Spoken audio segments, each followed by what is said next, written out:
everyone, I am Dr. Rahul Gupta and thank you very much for inviting me to this forum for my presentation. The purpose of this presentation is how to prevent heart diseases and then how to diagnose them if somebody develops symptoms related to heart disease, and then what are the advanced and the latest treatment which are available to treat the most common heart diseases. We all know that heart disease is now #1 killer in the entire world, and more so in our South Asian population. The disease is increasing significantly by the day, and therefore we need to understand every aspect of it. So what I am going to tell you is what is the epidemiology of the heart disease. Then I will discuss about the enemies of the heart. What are the enemies which causes heart disease. Then I'm going to go to the most important aspect, which is the 6E formula. This 6E formula tells us that if we follow it, how we can actually prevent and reverse the heart disease. Then we will look into evaluation of heart problems, so all the diagnostic tests which are done and what is the importance of each of these tests. And then finally, if somebody is diagnosed, what are the effective solutions, because we want to know what are the solutions in this world where we somebody is diagnosed and then we are going from pillar to post, getting multiple opinions. So I'm going to put certain points that how you will decide that what could be the effective solution for you, and suppose there is an emergency, how do you deal with those emergency situation. And in the last, I would like to go for the latest technologies which can be useful for treating the heart disease. So heart disease, as I told you, is #1 killer worldwide, and there are about 17 million deaths which are occurring worldwide, and it is increasing. This data has become slightly older, but it is increasing. Now, during the last 30 years, there have been declines in the developed country about this heart disease because of rising health awareness, government programs, and people have become proactive. But however, there is an alarming increase in developing countries, especially our country, India, and we need to look at the reasons why. So one of the most important reason is the declining trend, that people have become proactive about their health and they are taking adequate measures. They are taking through these self-awareness, these awareness talks where they get a lot of clues and then they start practicing it, and that's how the incidence of heart disease are decreasing in those countries. So why a person, especially globally, why should we be worried, and why as a South Asian population we should be worried? And just to tell you that as an South Asian population, it's an additional risk factors for development of heart disease. We are 3.4 times more prone for heart disease than Americans, 6 times more than the Chinese, 20 times more than Japanese, and the problem is also occurring at lower level of cholesterol value. So even if the cholesterol value is on the lower side, and therefore if you look at the latest Lipid Association of India guidelines, we have lowered the targets so that we have better control and stricter control of the cholesterol values, and so it is very important. We are also getting heart disease at much younger age, which is 5 to 10 years earlier than the other communities. And the other bad part about the South Asian disease related to heart is that it is 3 times there are more chances of developing heart disease, and there is more diffuse, like the number of blockages and the extent of blockages is found to be higher on the higher side. And what could be the reason for this? There is a genetic predisposition, there is poor handling of fats, and metabolic syndrome is common. Like when I see a lot of health checkup patient who are in their 20s, 30s, who come for health checkup just from their either from their companies because of the corporate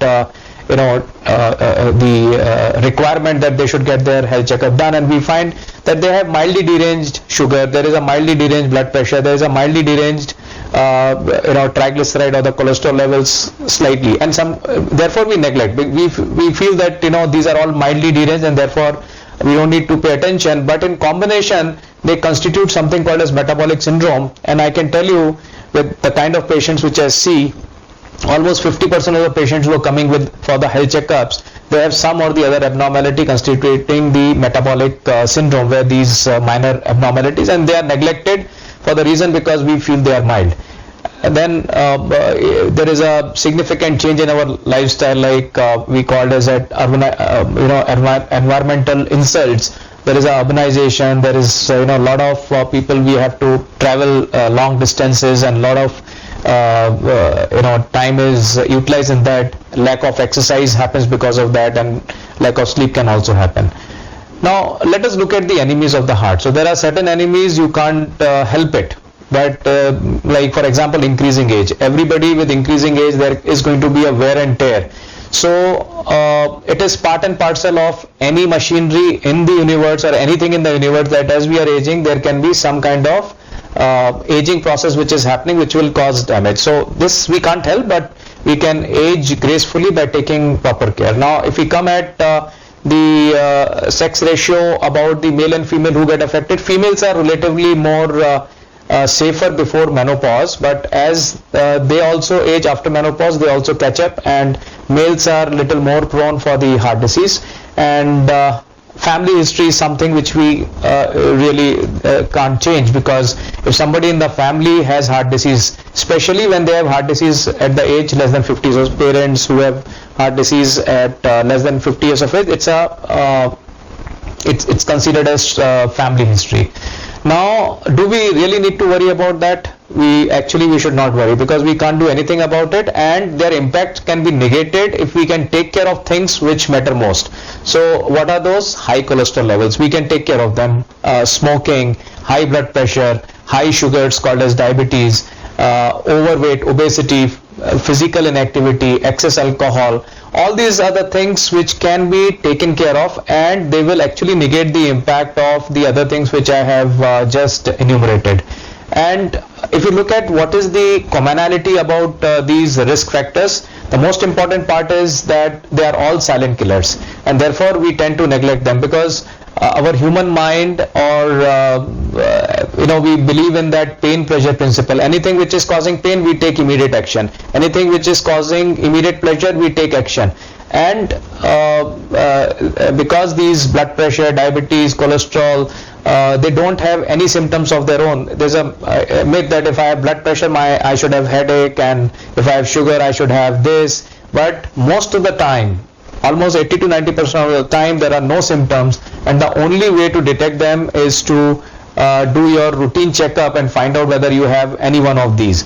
And for the same reason, because it doesn't cause any kind of pain and it's a silent killer, we tend to neglect it, and we tend to just harbor them within our body, and one fine day when there is a problem, we get surprised that how did this happen. So it is very important to understand this fact. Now we think that high cholesterol, high blood pressure, diabetes, smoking, these are the main risk factors for heart disease, and somebody who doesn't have them think that we cannot have heart disease. So I'm introducing a concept which is called as EVA. EVA stands for early vascular aging. So even if you don't have any of these risk factors, the vascular aging can significantly happen in our body, and I will tell you the other reasons for that also. Like for example, there may be a gentleman who is very old, but if he is practicing yoga, if he is following a good lifestyle, stress-free, sleeping well, even at the age of 70-80 years, his arteries inside may be just of a 60-year-old. So he is 10 years, 20 years younger than his age, and you can find a young individual who may be 40, working in a corporate, busy lifestyle, and too much of stress, sleeping less, working overtime, and these are the people who would look smart, handsome, but their bodies are aging from inside, and this is called as early vascular aging. So they are looking from inside, they are looking out from outside, they're looking all good, healthy, but actually they are aging from inside, and this is the reason why a person develops heart disease at a younger age, because the arteries become older. And stress and lack of sleep are the additional factors which I need to emphasize, because these are often neglected in our busy and hectic schedule, where we have timelines, targets to complete things, and we just forget about sleeping on time, exercising, and that leads and too much of stress, and that leads to these early vascular aging. So early vascular aging actually represents the endothelial dysfunction. Endothelium is the inner cell lining of the blood vessels, and it is the first thing which gets impacted whenever somebody has any of these diseases, and then it keeps on progressing. So it's basically all these risk factors have a common root hypothesis, and somebody who has hypertension have a higher chances of diabetes, somebody who has diabetes has a higher chances of hypertension or high cholesterol, and they are like we have a saying that birds of a family flock together. So similarly, these all risk factors are they can have commonality, and they can present to us in one day or the other. So somebody is hypertension have more chances of diabetes also. Now going to the most important concept, we have understood that these are the risk factors. Now we need to understand how we can actually reduce the incidence of heart disease, and therefore we have something called as 6E concept, which I designed many years back. And if you follow the 6E concept, actually you can reverse your heart disease, and you can actually prevent heart disease and live a very heart healthy life. So this 6E consists of E for eating, exercise, exiting addictions, your emotional health, enough good quality sleep, and evaluating your numbers regularly. So whatever I have told you, those numbers have to be evaluated regularly. So let's go to the eating thing. So the eating rules are very clear. You look before you eat. So eat all healthy stuff. We know what is healthy, unhealthy. Then the second part of the eating is eat peacefully. So whenever you're eating, there should be no hurry. You should not be worried and just eating without any kind of attention, because when you pay attention to the food, enjoy the food, the digestive enzymes get secreted well, and the extraction of nutrients is better, and therefore you should eat peacefully and try to eat on time. So maintenance that time, body is you gets used to a particular timing, and you should try to eat timely. And the breakfast can be the heavier meal, and as you go down in the night, it can be a lighter meal, and therefore it will breakfast, higher breakfast, then a little lesser lunch and a little lesser dinner is something which is an important thing. So eat a variety of fruits and vegetables every day, 5 servings. They are naturally low in fat, high in vitamins and minerals and antioxidants. Eat colored vegetables and fruits, because you eat different colors, you get different micronutrients, vitamins and minerals. Eat a variety of grain products. Choose non-fat, low-fat products. Use less fat meats like chicken, fish, and lean cuts, those who eat non-veg. Switch to fat-free milk. And weight reduction will be helped. So if you can avoid all those fatty food, take more fibers, limit your serving size, regularize your eating habit, take food at regular interval, eat only when you are feeling hungry, and do not skip meals frequently. So you can maintain a food diary, because you will realize that sometimes we are snacking all day around, and when it comes to food, like many times when I ask question, what do you eat, people who are overweight, they say I just eat one chapati or this much rice only, but actually they have been snacking all around, and those are highly calorie dense food which they don't realize, and that is causing the accumulation of energy and excess weight. So cereals like white wheat, rice, ragi, maize, whole and sprouted dals, green leafy vegetables, fresh fruits, fish, these are all okay, you can use more often, but choose less often, like sweets like chocolates, ice cream, cakes, soft drinks, pickle, papad, sauces, cheese, butter, ghee, deep fried food, red meat. Eat less salt. So salt shaker should be removed from the table. Eat salt which is just appropriate for the taste, and if you are used to higher salt, start reducing it step by step. Don't reduce it immediately, because you might not enjoy your food. So do it over a period of time. So now let's come to the second E, and that second E is exercise, and there are 3 kinds of exercises which you have to follow. So they are cardiovascular exercises, stretching and toning. What does cardiovascular mean? It means like running, swimming, cycling, jogging, anything which increases your heartbeat. So this should be practiced 30 to 45 minutes every day for at least 5 days a week. This is the minimum prescription. Stretching can be done every day. So what is stretching? It's just like in yoga. So you are moving your hands, joints. You can do it in your office while you are sitting, and you can actually move every 1 hour. You can move one joint. That will help you to help the circulation of the internal body organs. The blood circulation becomes better when you do twists and turns, and this can be actually completed even without paying extra time for these kind of exercises, because if you are 8 hours, 10 hours in your office, just make it a habit that every 1 hour you have to just do some stretches which will help you without nobody will get disturbed, and even you will become more energetic and more productive during your working hours.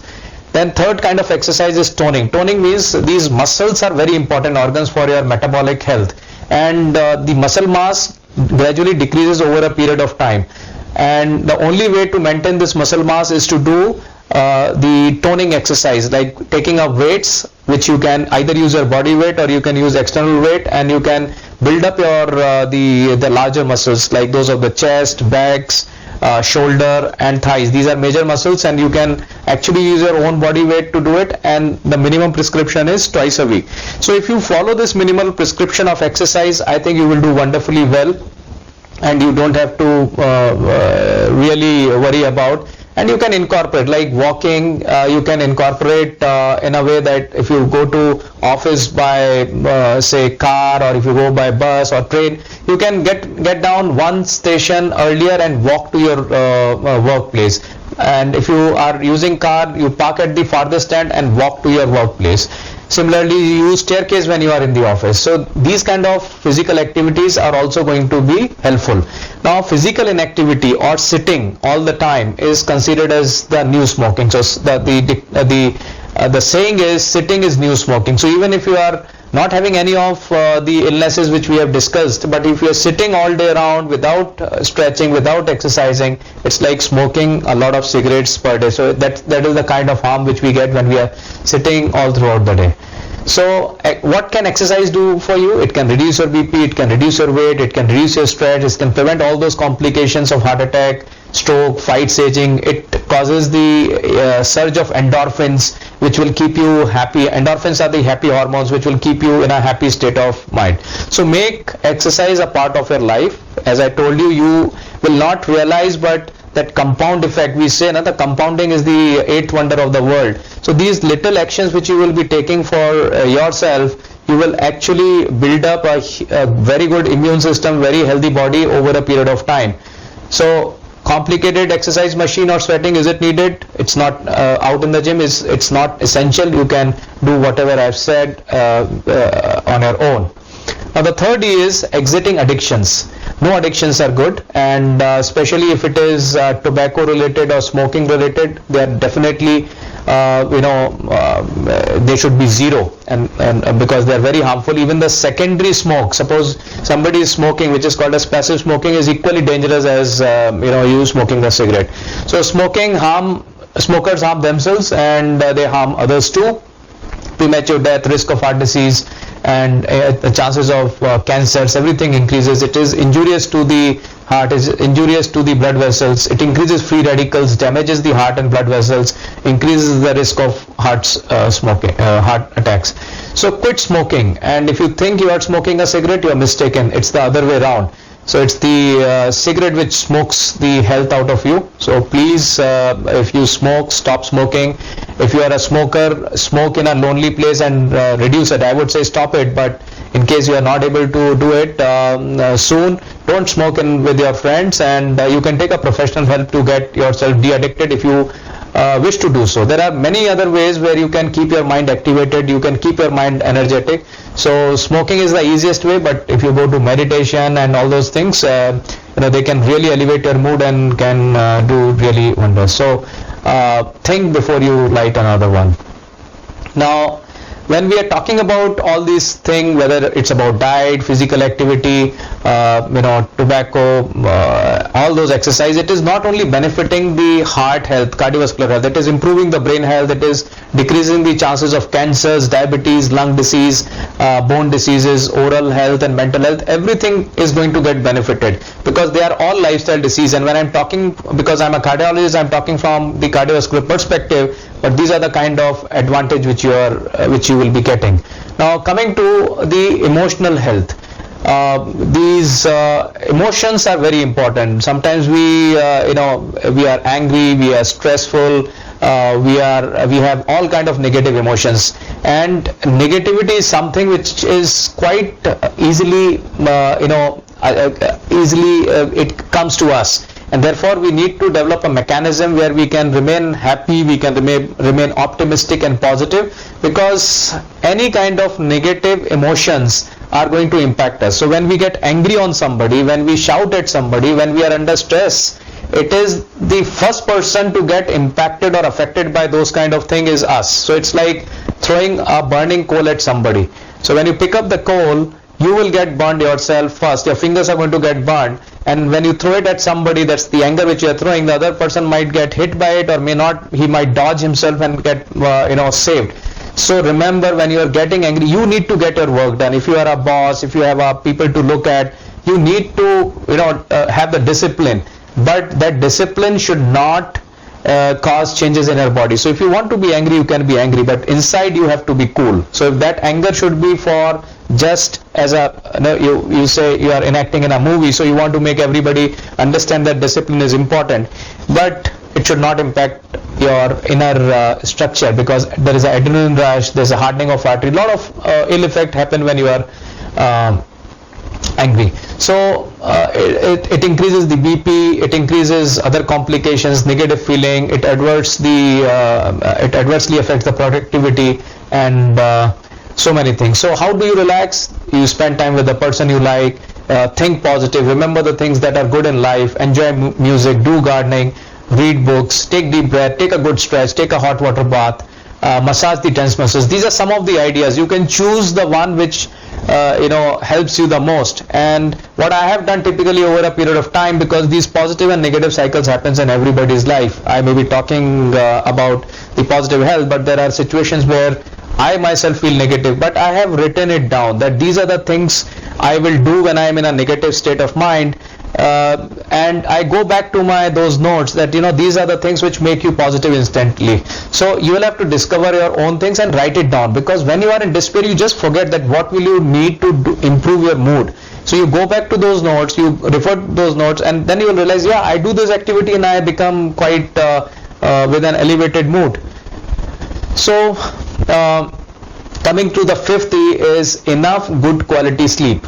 So if you snore, if you don't feel fresh getting up in the morning, and that means the quality of sleep is impacted, and you should complete 4 sleep cycle. One sleep cycle takes about 1.5 hours. 4 to 5 sleep cycle is something which is very important for us to get a recovery of whatever wear and tear has happened all throughout the day. So 4 sleep cycle means 6 hours.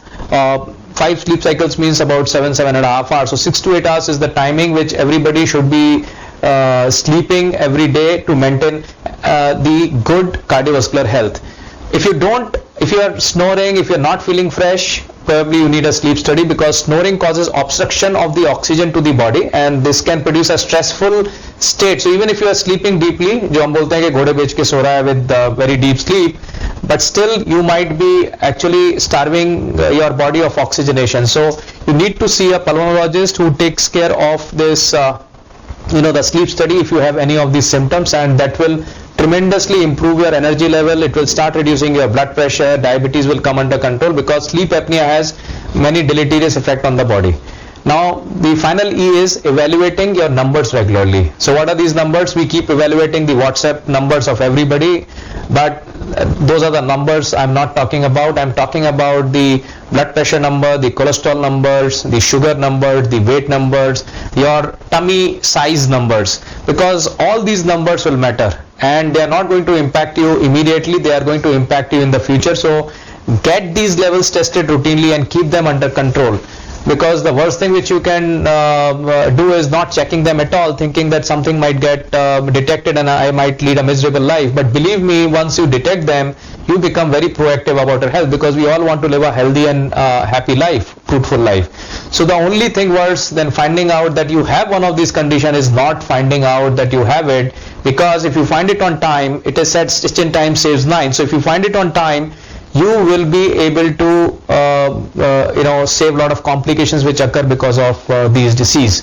So people ask, I don't have time, I am moving all throughout, my office is 2 hours, 3 hours away, I'm in traffic for about 6 hours. So as I told you, what you can do at workplace, you can do chair yoga, you can climb stairs and walking, tapping exercise groups you should have, where you discuss about how much exercise you are doing, so that keeps you motivated. Motivational seminars, these awareness lectures which you are listening right now, and become innovative. Every problem has a solution. So you just can't keep saying that I don't have time. think about it and you will get the solution about your issue. Now let's come to evaluation of heart problem. So there are various tests which are available. I will talk to you about these tests one by one and their importance. So ECG is the electrical activity of the heart. It can tell us a lot of things. It can tell us whether the person has suffered a heart attack in the past. It can tell us whether the present pain which a person is having is a heart attack, and whether some kind of electrical abnormality of is there in the patient's ECG. But ECG cannot rule out blockages. So if the ECG is normal, it means that there is no heart attack which has happened in the past, but it doesn't tell about whether there are blockages. So many people say my ECG was normal, then how did I develop a heart attack? So this is for you to understand. But if somebody is getting a chest pain and if the ECG during the pain is normal, then unlikely that this pain is because of the heart disease. So these are some very basic things. Echo tells us about the pumping of the heart, how the heart is functioning, the valves. There are 4 valves in the heart. So how these valves are functioning, whether they are narrowed, whether there is any kind of leakage, and whether there is any stiffness in the heart. So we come to know about this in echo. Again, echo will not tell us about the blockages in the heart. So if the echo is damaged, if the echo showing that the heart muscle is damaged, then there is a probability that there is a blockage. But if it is normal, it doesn't rule out blockages. Now coming to stress test. So the stress test is something which will tell us about the possibility of a blockage. And there are 5 kinds of tests which are used to detect the blockages. Stress test, or the exercise stress, or the treadmill test, where we walk on the treadmill, is the most basic test. It tells us about the possibility of a severe blockage. So we make you run on the treadmill, and if there are ECG changes when it comes, when you are running, that means there is a severe blockage. But about in 20-30% of the people, the TMT cannot detect the blockages even if they are there, and sometimes it may overdiagnose, that it may show abnormality even when there are no blockages. So we have to be careful, and therefore don't go in isolation of a test. We see the entire picture, we look at your symptoms and then decide whether this TMT is really, we should be worried about it or not if it comes out to be abnormal. Then the second is a stress echo, which is slightly better. It is again a stress test where we additionally do echo during when you are exercising, or we inject a medicine to make your heart exercise, and then we check it. Third is stress thallium or stress MPI. It's a nuclear medicine test to detect whether there are any severe blockages. Then the fourth test is CT coronary angio. It is a non-invasive angiogram which can even detect 10, 20%, 30% blockages. All these stress tests will detect severe blockages. So if the stress test is normal, it just tells us that there are no severe blockages, but mild and moderate blockages may not be detected on the stress test, and CT scan is the one which will detect that. These are the 4 non-invasive tests, and final test is whenever we have a strong doubt or any of these tests are abnormal, then we do the coronary angiography, catheter coronary angiography, which is done by the interventional cardiologist like us. We mostly do it through the hand artery. It is just like giving a small prick as we collect the blood, or we put the needle for giving saline. So this kind of needle is given on the wrist artery, and then through that wrist artery we take a 1.6 millimeter diameter catheter near to the heart and inject dye and take the camera from outside, takes all the pictures. So it is a very safe procedure in a safe hand and a safe environment. So we should not be worried. If it is needed, then only the doctor is going to suggest it. It's not going to be suggested because that's the last resort when we think about that the problem could be severe. Otherwise we usually avoid it. Then there are other tests like Holter, when somebody has electrical issues, which can monitor ECG for 24 hours. Then some people have BP rises only when they come to the clinic. So we do ambulatory blood pressure monitoring. So their BP is monitored all throughout the day. When they can go to the office also, and the BP can be monitored. It is a very useful test. And then there is an age of the artery test. I was talking about the early vascular aging, and that you can know through the age of the artery test. So these are basic information about the cardiac test which all of us should know. And then there are blood tests like cholesterol test, blood sugar, Then there are some additional tests like HSCRP, homocysteine, lipoprotein small a, plaque test. There is a genetic test also available to see whether there is a high chances of you developing a heart disease. So all these basic tests as well as advanced tests are available, and you should be aware. So somebody who's got a strong family history, we usually go for all the tests, advanced tests as well as. Otherwise, we initially, if it's a routine diagnostic thing, we do the basic test. Now coming to the effective solutions. This is the last part of this session about the prevention, diagnosis, and then looking at the effective solutions. So whenever somebody is diagnosed with a heart blockage, first of all, there is no need to worry. There can be two scenarios. There can be a scenario where there is a heart attack, ongoing heart attack, and there is a scenario where it has been just diagnosed on a treadmill test, or you have just started getting symptoms that when you walk or when you climb stairs or when you run, you get discomfort in the chest, breathlessness, choking, pain in the jaw, pain in the arms, these, and which get relieved after rest. These could be indicative of blockages in the heart. And then so in a heart attack situation, the best treatment is immediately get an angiography done, and if there is a critical blockages, get it removed immediately. That is the best way. But if it's a stable situation, the person is not having a heart attack, then there are various options. Medicines do wonders. A lot of patients, even with severe blockages, can do very well on medicines. Then the other procedure is if the blocks are at life-threatening situations, very critical, then angioplasty is the procedure which is quite safe these days, whereby through the hand artery, as we do an angiography, we can put a balloon, dilate the block, and then we can put a spring-like thing which is called a stent, which will keep the artery open. This will help restore the blood flow and remove the symptoms. Suppose the angioplasty cannot be done, then the third option is a bypass surgery. So bypass surgery is a open heart surgery, whereby we cut open the chest. There are two ways now: minimally invasive through laparoscopy kind of instrument with very small opening, or the central sternal cutting it and open up the chest and then creating new roads. So it's like, when you are walking on a highway and there is a block or there is a construction work happening, they say use a bypass. So you use a bypass and join the same road later on. This is called as a bypass surgery. So it's a major surgery. We do it when medicines and angioplasty can't help a person. Then there is a fourth option, which is non-invasive treatment of blockages, which is counter pulsation therapy or ESMR.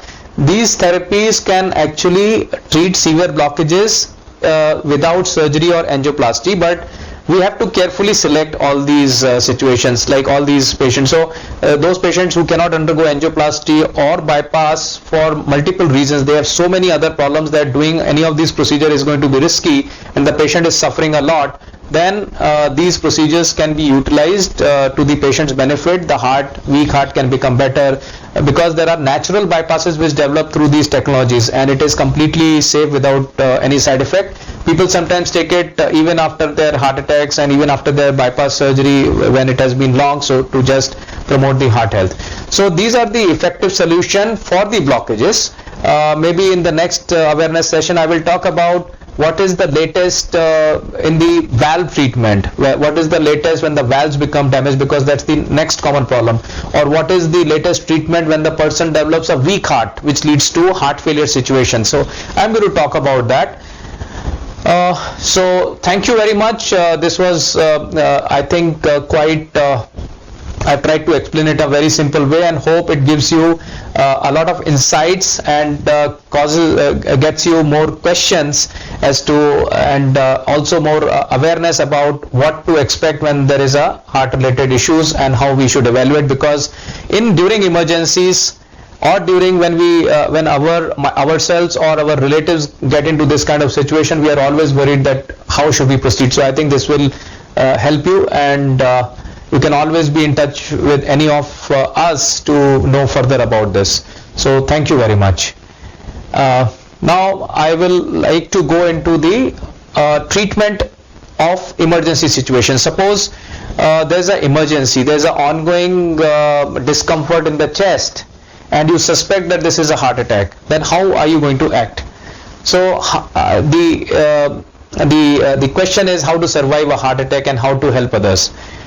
The steps are recognizing warnings and symptoms, actions when you are the sufferer, and actions to help others like CPR, first aid medicines, and options for treatment of heart attacks. So what are the heart attack warning signs? Chest discomfort, pressure, squeezing, fullness, or pain in the center of the chest. There can be discomfort in one arm, both arms, back, neck, jaw, stomach. Actually this area, from starting from the upper lip to the umbilicus in the front and in the back, these are the areas where the heart pain can come in. Shortness of breath may come before or with chest discomfort. There can be irregular breathing. There can be breakout in the cold sweats. There can be a feeling of nausea. So what people expect a heart attack to be like? They feel that it should be a crushing chest pain, sudden intense fall to the floor like we see in the movie, but this occurrence is little on the rare side. What is actually most of the time heart attack feels like? Heart attack often begins with a vague symptom that slowly intensify. Pain or discomfort can be relatively mild. Symptoms may come and go. People might take antacid and they might feel that I'm feeling better with the antacid, and that takes delay to the treatment. Variety of symptoms may signal danger. So if you suspect that this is something unusual, I think it is better just to take an ECG. It may be a false alarm, but it's okay. You should not feel shy. What is the general reaction which people have to a heart attack? So once the person start discomfort, usual psychological thought processes may not be sure it is a heart attack, so may confuse with symptoms of other disease, especially gases ho raha tha, acidity ho raha hai, may ignore symptoms or take a wait and see approach, do not understand need for getting the hospital fast, afraid or unwilling to admit symptoms are serious. We sometimes go into the denial mode and we think that this may be nothing, how can I develop a heart disease, I don't have a cholesterol. So a lot of denial mechanism starts working, and that is why the reason for delay. And embraced about having a false alarm, that if something doesn't come out, if I wake my kids, usually the elder people, what they do is they don't wake up their kids. They say, why to disturb, it's night time, and then they really go into a complex situation. We tend to delay telling others about the symptom to avoid causing bother or worry. So how to survive a heart attack when you are alone? Do not panic, but start coughing repeatedly and very vigorously.